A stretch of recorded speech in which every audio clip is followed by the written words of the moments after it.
सब अपने भविष्य के लिए प्लानिंग तो करते हैं, रिटायरमेंट, बच्चों की पढ़ाई, सब कुछ। लेकिन एक सवाल है जो हम अक्सर टाल देते हैं। हमारे बाद हमारी मेहनत की कमाई का क्या होगा? आज हम इसी जरूरी विषय को समझेंगे, विरासत नियोजन। ये सिर्फ पैसों के बारे में नहीं है, ये है अपने परिवार के वित्तीय भविष्य को सुरक्षित करने के बारे में।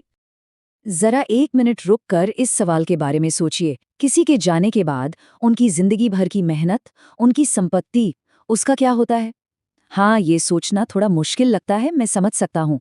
पर सच तो ये है कि इसी सवाल का जवाब तय करता है कि किसी के परिवार का भविष्य कैसा होगा।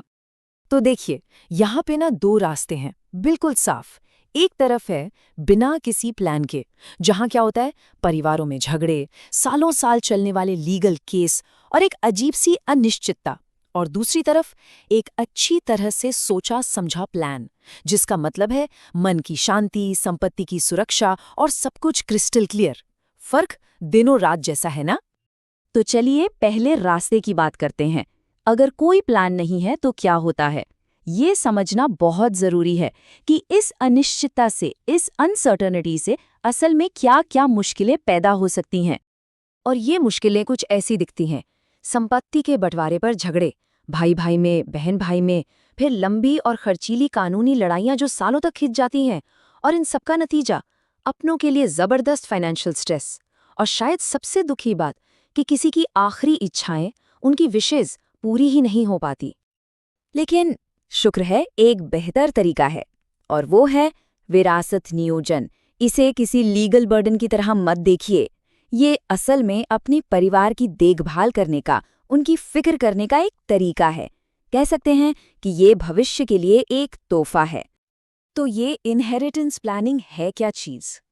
बहुत सिंपल शब्दों में कहें तो ये एक प्रोसेस है, एक तरीका है ये पक्का करने का कि किसी के जाने के बाद उसकी संपत्ति, उसके एसेट्स बिल्कुल वैसे ही बांटे जाएं जैसा वो चाहता था। और सबसे ज़रूरी बात, उसके परिवार को कम से कम परेशानी हो। इसे ऐसे भी समझ सकते हैं, सोचिए, ये अपने परिवार के लिए एक फाइनेंशियल इंस्ट्रक्शन मैनुअल है, एक गाइड बुक जो उन्हें साफ साफ बताती है कि क्या करना है, चीज़ों को कैसे संभालना है। कोई कंफ्यूजन नहीं, कोई झगड़ा नहीं।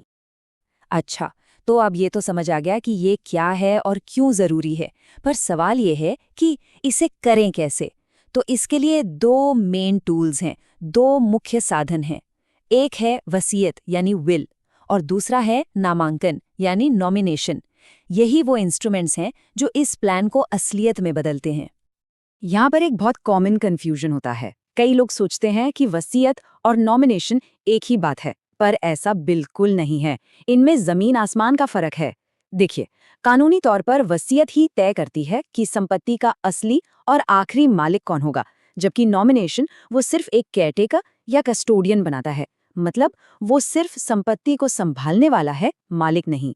एक और बड़ा फर्क, वसीयत आपकी सारी संपत्ति पर लागू होती है, सब कुछ, घर, बैंक अकाउंट, इन्वेस्टमेंट्स।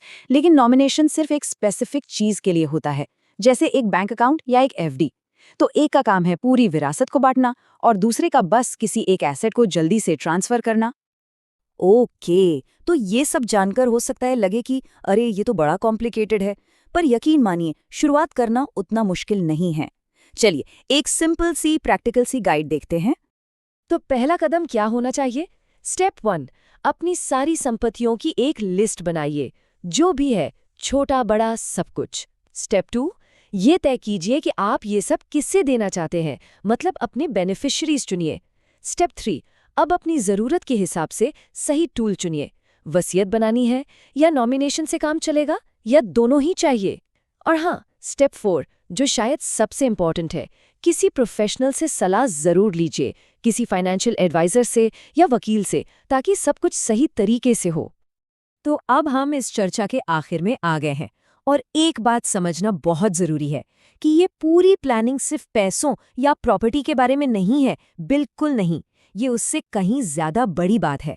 ये है अपनी विरासत में, अपनी लेगेसी में स्पष्टता, मतलब क्लैरिटी छोड़ने के बारे में। एक बात हमेशा याद रखिए, ये प्लान संपत्ति से ज्यादा मन की शांति के बारे में है।